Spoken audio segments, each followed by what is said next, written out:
ہاں دم نہ دم تو کھانا غم کمائے گی دنیا کھائیں گے ہم بھئی اسی رولے چ جوان ہوئے تے عشق دے محکمے وچ ساڈے لکھاں نے چلان ہوئے. السلام علیکم میرے عزیزو قارب, میرے عزیزو میں ہوں افتخار فی پیارے پاکستان کے سٹی آف لو لاہور سے, اور آج میں آپ کو لاہور کی ایک تاریخی عمارت دکھاؤں گا, اور اس عمارت کا نام ہے کامران کی بارہ دری. جی ہاں, کامران کون تھا اور یہ بارہ دری کہاں پر واقع ہے, تو میں آپ کو بتاتا ہوں کہ میں جا رہا ہوں اس وقت دریائے راوی کی طرف, اور میں بند روڈ سے گزر رہا ہوں, اور وہاں چل کر آپ کو یہ بتاتے ہیں کہ کامران کی بارہ دری کس نے بنوائی, کیوں بنوائی, اور اس کے ساتھ جڑے ہوئے تاریخی حقائق اور کہانیاں کیا کیا ہیں. آئے چلتے ہیں دریائے راوی پر اور آپ کو دکھاتے ہیں کامران کی بارہ دری.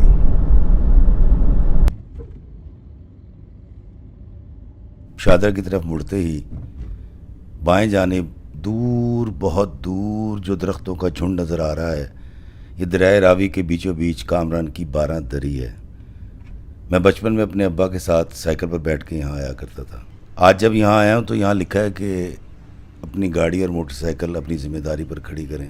مجھے بڑی اچھی طرح یاد ہے, میں اپنے ابا کے ساتھ ہر 9 چندی جمعرات کو راوی کے کنارے آیا کرتا تھا. یہ وقت راوی کی جوبن کا دور تھا, جب راوی بھاگتا تھا, دوڑتا تھا. اس کی لہروں میں طغیانی آیا کرتی تھی. اس کی وجہ سے لاہور شہر کا موسم بڑا معتدل اور ٹھنڈا رہا کرتا تھا, لیکن اب اس کی حالت دیکھ کر آنکھوں میں آنسو آ جاتے ہیں. ایسا لگتا ہے کہ یہ راوی بڑا بے بس اور بے کس ہے. دوستو, یہاں جب آپ آئیں گے کامران کی بارہ دری پہ, تو کامران کی بارہ دری پہ راوی کراس کرنا پڑتا ہے. اس کے لیے یہاں کشتیاں چلتی ہیں, اور 100 روپے کی ٹکٹ ہے. یہ 50 جانے کے اور 50 ہی آنے کے, ٹھیک اور ہے. 7 بجے تک آخری ٹائم ہے. ساتھ یہ بھی یہاں ایڈ کرو نا. 7 بجے تک آخری ٹائم ہے, اس سے پہلے آپ نے اور جب بھی آئیں گے لے کر آئیں گے. ہاں یہ بات سر, یہ دیجیے گا یک مغرب نہیں پڑ گیا ہو, لے گیا ہوں. مہربانی. دوستو, ٹکٹ میں نے لے لی ہے, اور اب میں کامران کی بارہ دری پر آنا ایک ایڈونچر سے کم نہیں ہے. پہلے آپ شہر کی رش زدہ سڑکوں سے گزر کر راوی کے پل سے پہلے نیچے کی جانب اترتے ہیں, گاڑی پارک کرتے ہیں, پھر آپ ٹکٹ لیتے ہیں اور پھر کشتی میں بیٹھتے ہیں, اور پھر کشتی سٹارٹ ہو کر راوی کے بچے کچے پانی پر ہچکولے کھاتی, پل کھاتی, ڈولتی چلتی ہے. یہاں سے راوی کے پل کا بہت خوبصورت نظارہ ہوتا ہے, جہاں سے ٹریفک گزر رہی ہوتی ہے, اور پھر دور آپ کو نظر آتی ہے کامران کی بارہ دری. میرا خیال ہے کہ لاہوریوں کے لیے اور باہر سے آنے والوں کے لیے یہ ایک بہت بڑی ٹورسٹ اٹریکشن ہے اور پکنک پوائنٹ ہے, جو لوگوں کی نظر سے ابھی تک اوجھل ہے.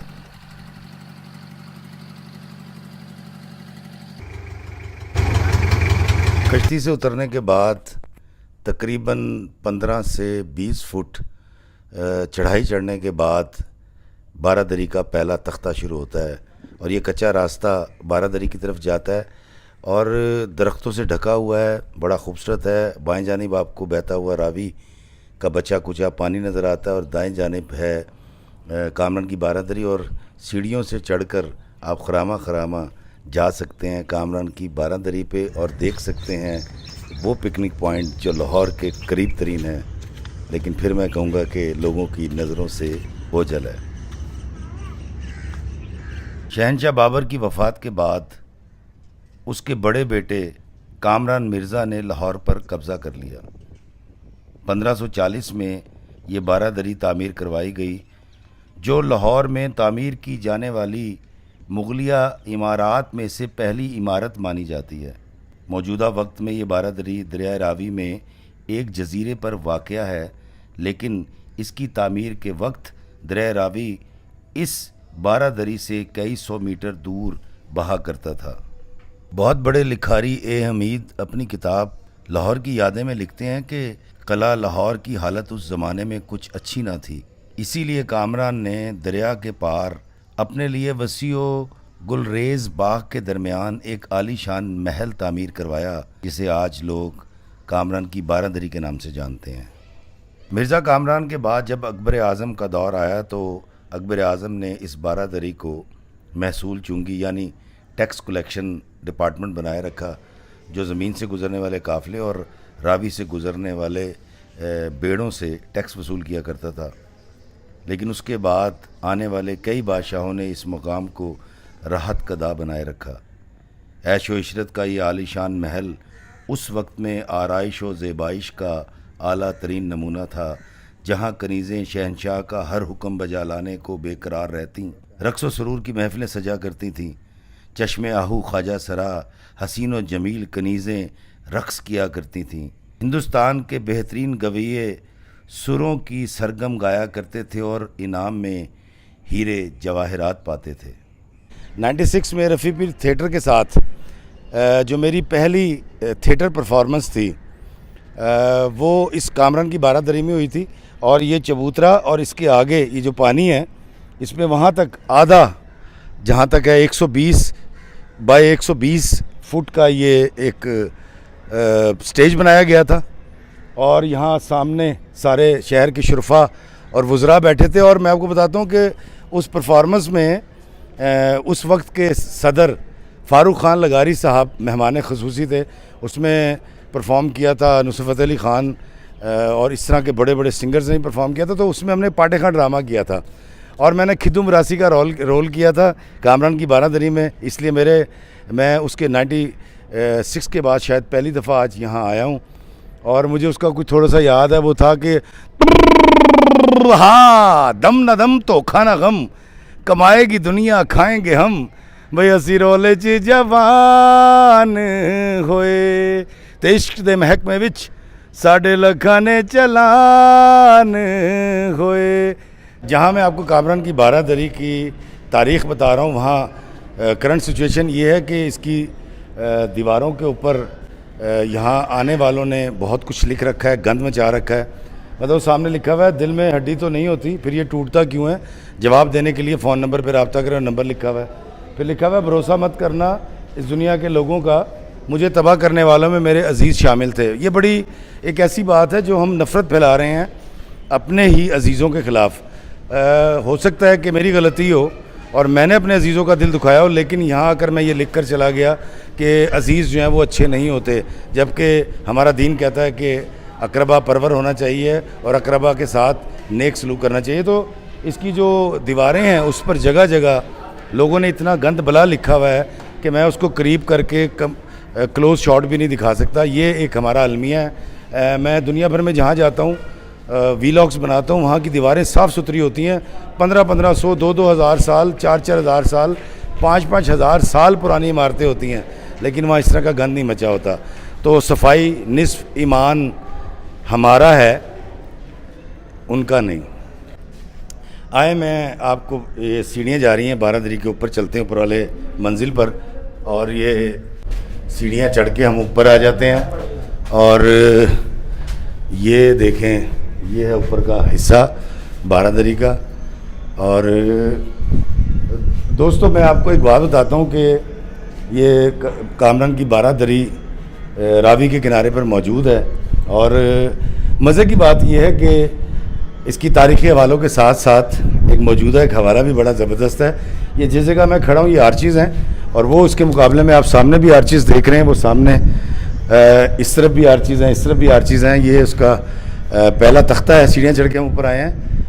اس میں ایک کوالٹی بڑی عجیب ہے، اس کی تعمیر کرتے وقت اس کا خیال رکھا گیا ہوگا یقیناً، اور وہ یہ ہے کہ میں جہاں کھڑا ہوں ساون کا مہینہ ہے، حبس بہت زیادہ ہے، میں گیلا بھی ہو رہا ہوں، لیکن جب میں یہاں آیا ہوں تو یہاں بڑی تیز ہوا چل رہی ہے، اور ایسا لگ رہا ہے کہ کسی نے بہت بڑا فین لگا رکھا ہو اور وہ مجھے محسوس کر رہا ہے۔ تو یہ اس کی ایک بڑی موجودہ کوالٹی ہے۔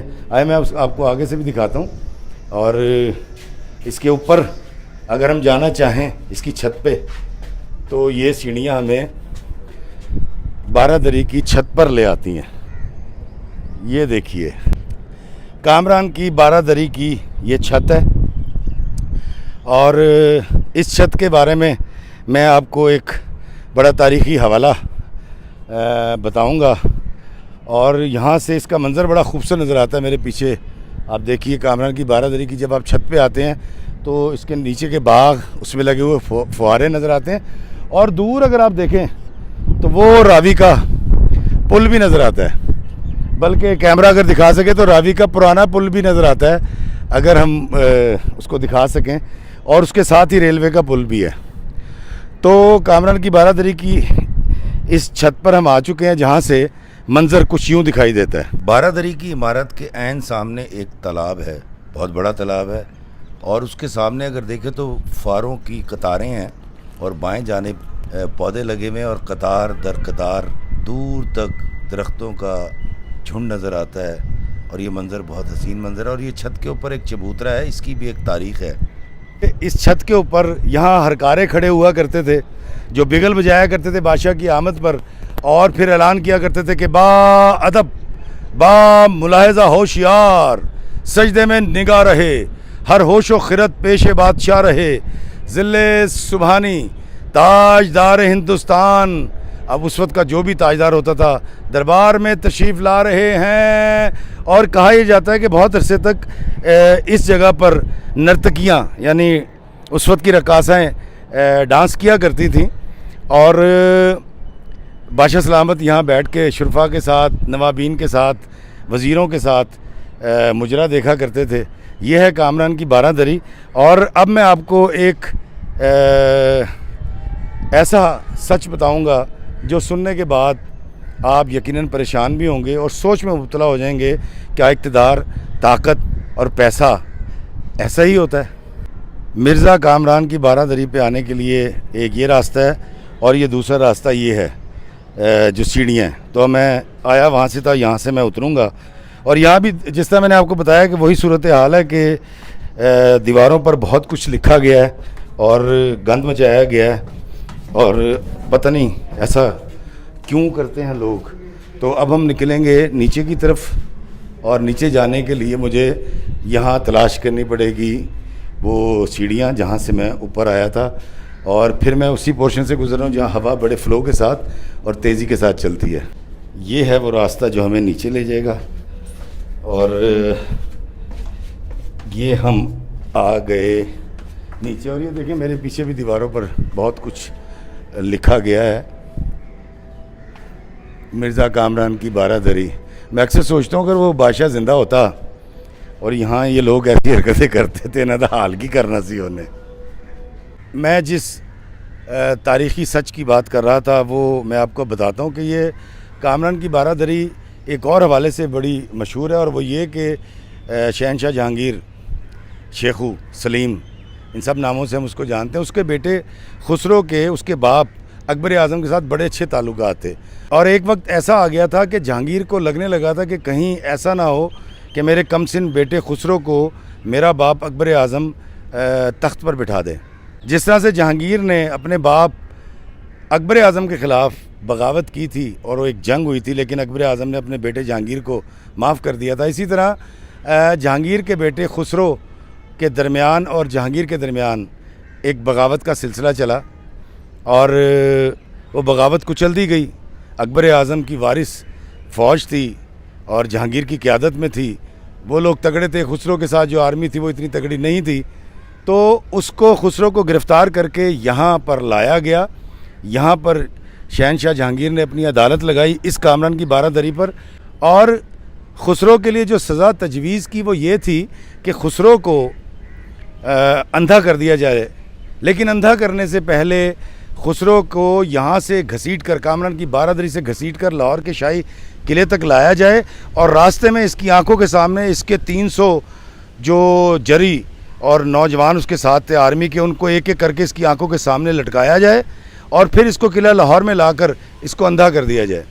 اور تاریخ گواہ ہے کہ پھر ہوا بھی ایسا کہ خسرو کو یہاں سے گھسیٹ کر کامران کی بارہ دری سے لے جایا گیا لاہور کے شاہی قلعے تک, جو کہ یہاں سے تقریباً 2-2.5 کلومیٹر دور ہوگا. اور راستے میں اس کے ساتھیوں کو پھانسی لگائی گئی اس کی آنکھوں کے سامنے, اور پھر اس کو قلعہ لاہور میں لا کر اندھا کر دیا گیا, اور خسرو اسی لاہور کے شاہی قلعے میں پھر اپنی طبعی موت مرا تھا. لیکن اس موقع پر شہنشاہ جہانگیر نے ایک جملہ کہا تھا اور وہ یہ تھا کہ بادشاہ کسی کے رشتہ دار نہیں ہوتے. کتنا سچ کہا تھا. کامران کی بارہ دری میں ایک درخت ہے, میرے پیچھے آپ درخت دیکھ رہے ہوں گے, یہ پیپل کا درخت ہے, لیکن اس کے بارے میں یہ کہا جاتا ہے کہ یہ تقریباً 500 سال پرانا درخت ہے. اور واللہ عالم یہ تو جو ماہر ہیں سائنسدان ہیں وہ بتا سکتے ہیں, جو پودوں کا علم جانتے ہیں کہ اس کی عمر کتنی ہے. لیکن یہاں کے لوگ بہت بوڑھے لوگ بھی مجھے ملے ہیں جن کی عمر 90 سال کے قریب ہے, تو ان کا کہنا یہ ہے کہ یہ درخت جو ہے یہ تقریباً 500 سال پرانا ہے اور یہ وہ اپنے اجداد سے سینہ بہ سینہ سنتے آئے ہیں. کامران کی بارہ دری میں یہاں جو مقامی لوگ ہیں یا جو وہ لوگ جو اس گرد کے علاقوں میں رہتے ہیں ان کا یہ کہنا ہے کہ یہاں پر ایک بابا جی اکثر ان کی عملداری میں یہ علاقہ ہے اور وہ بہت لمبے ہیں. ان کا یہ کہنا ہے کہ 3 درختوں کے اوپر وہ سوتے ہیں, اتنے لمبے ہیں. اور وہ بزرگوار اگر کسی کو نظر آ جائیں, اول تو وہ کسی کو نظر نہیں آتے, لیکن اگر نظر آ جائیں تو وہ پاگل ہو جاتا ہے یا اندھا ہو جاتا ہے. اور میں موجود ہوں, یہ دریائے راوی ہے اور یہ ہے کامران کی بارہ دری, میرے پیچھے آپ دیکھ رہے ہیں. اور بڑی حیران کن بات یہ ہے کہ اس ساری کہانی کو سننے کے بعد میں سوچ رہا تھا کہ اللہ کے جو ولی ہوتے ہیں, جو اللہ کے نیک بندے ہوتے ہیں, وہ تو اللہ کے بندوں کی زندگی میں آسانی پیدا کرتے ہیں. تو یہ بابا جس کا ذکر یہاں کے لوگ کرتے ہیں اور ان کا یہ کہنا ہے کہ یہ بابا آج کا نہیں ہے, یہ سینکڑوں سال سے اس کی کہانی بیان کرتے ہیں. کامران کی بارہ دری میں یہ کہانی سن کر اور آج کے دور میں بڑا حیران ہوا. اگر کوئی ایسا بابا ہے تو میں کہوں گا یار بابے تے آسانی وڑ دینے, تو کہڑے پیڑے کام چ لگ گئے. وے زور ور جواں جنہیں کہیے پہاڑ تھے, جب آئی موج حادثہ تنکے سے بہہ گئے. جاہو جلال اور شان و شوکت کے نمائندہ یہ بادشاہ اور ان کے تعمیر کردہ یہ عالی شان محل, نہ تو یہاں بادشاہ موجود ہے حکم دینے کے لیے اور نہ ہی غلام موجود ہیں حکم بجا لانے کے لیے. یہ تاریخ کے بہت بڑے لوگ تھے, بہت طاقتور تھے, ان کی فوجیں جہاں جاتی تھی تہس نہس کر دیتی تھیں.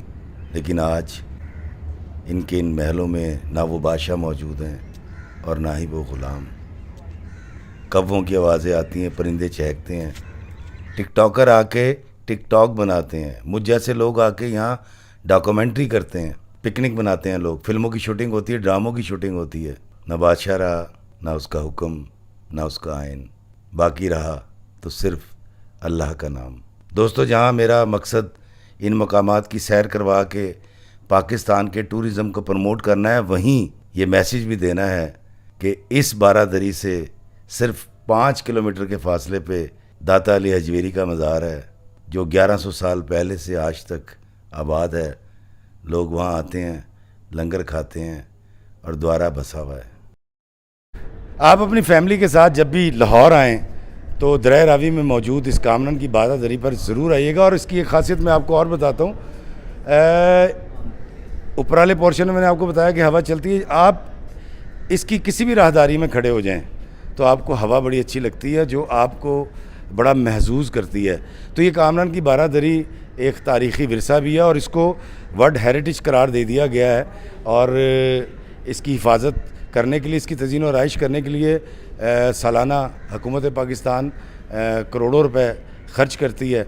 تو یہ کامران کی بارہ دری بالکل ایک جزیرے کے اوپر دریائے راوی کے درمیان میں موجود ہے. میرے پیچھے جو ہے وہ اس طرف شہر ہے اور اگر سامنے جس طرف میرا رخ ہے اس طرف دیکھا جائے تو اس طرف شادرہ اور دیگر علاقے ہیں. تو اپنے بچوں کے ساتھ کامران کی بارہ دری دیکھنے ضرور آئیے گا اور مجھے ضرور بتائیے گا کہ یہ ویڈیو آپ کو کیسا لگا. مجھے آپ کے کمنٹ سے پتہ چلے گا اور اگر اچھی لگے تو لائک کیجیے گا, شیئر کیجیے گا اور کمنٹ ضرور کیجیے گا. اللہ ہمیں آسانیاں عطا فرمائے اور آسانیاں تقسیم کرنے کا شرف عطا فرمائے, آمین. تاریخ ہمیں بتاتی ہے کہ دریائے راوی شاہی قلعہ لاہور کی دیوار کے ساتھ بہتا تھا, لیکن رخ بدل کر یہاں آ گیا. کامران کی بارہ دری راوی کے پار تھی, لیکن راوی کی لہریں آج تک اس کا کچھ نہ بگاڑ سکیں. یہ دوسری کشتی آئی ہے, اب دیکھتے ہیں. اور یہ ہلکی سی ٹکرائے گی, نہیں ٹکرائی اور یہ ٹکرا گئی. بہت جیو